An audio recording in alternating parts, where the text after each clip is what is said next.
to start with the Big Ten.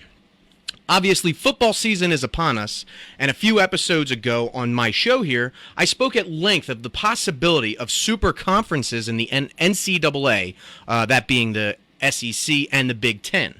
And I mentioned that at the time to watch out for, or the team to watch out for, would be Clemson and Notre Dame to see where they land, which, you know, I took a lot of flack in the comments section, and people that watched it, people that are friends of me, even said, you know, we just, like, Notre Dame doesn't need to join anything. They have their history of what they are. They have their big money from the NBC contract.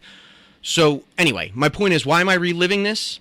Because the Big Ten just inked a lucrative new media rights deal, the largest in college athletics history, which could bring the conference nearly $10 billion. The Big Ten struck a deal with Fox, CBS, NBC, Peacock, and FS1 that actually began back on July 1st or it will begin July 1st of 2023.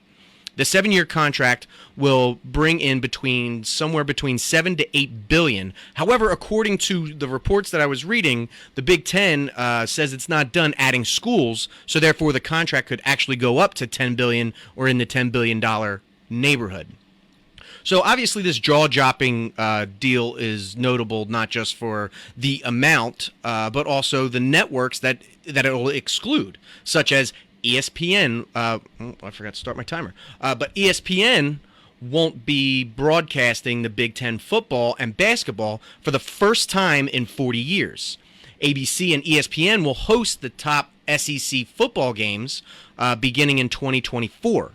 Now, ironically, being named Big Ten at this point seems silly because now we're including at least 16 schools by 2024. Illinois, Indiana, Iowa, Maryland, Michigan, Michigan State, Minnesota, Nebraska, Northwestern, Ohio State, Penn State, Purdue, Rutgers, and most recently you have USC, UCLA, and Wisconsin.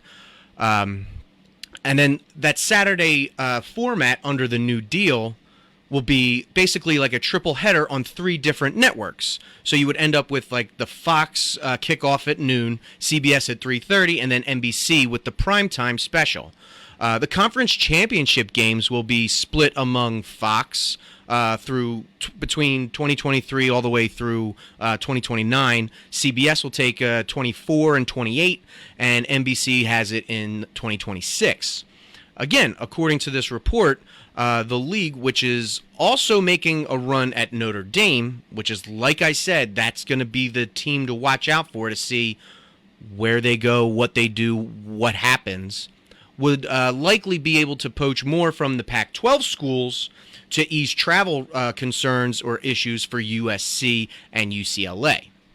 So what does that mean for college football? So the reason I brought it up about Notre Dame, to focus on Notre Dame with the Big Ten, is because Big Ten is now going to have a contract with all of those networks, including NBC, which is where Notre Dame is located with their TV deal, with their media deal. And with the way that the world is changing with NIL deals and all of this, there's a lot of money that is being thrown out there that you can't, I shouldn't say that you can't, but you'd be silly to ignore the fact that there's a lot of money that Notre Dame would probably be turning their nose at and saying, no, thank you. And again, if this is going to become super conferences and that this is the future, like SEC, Big Ten, essentially they're going to run the market of whatever college football used to look like, but now it's going to be more their own thing. So yeah, we're part of the NCAA, but now we can run our own tournament, our own bracket. And then you have a championship of the SEC play the championship of the Big Ten, and then that's your big mark. Like I said, lots of money changing hands, lots of deals up in the air, and it'd be interesting to see where things progress moving forward.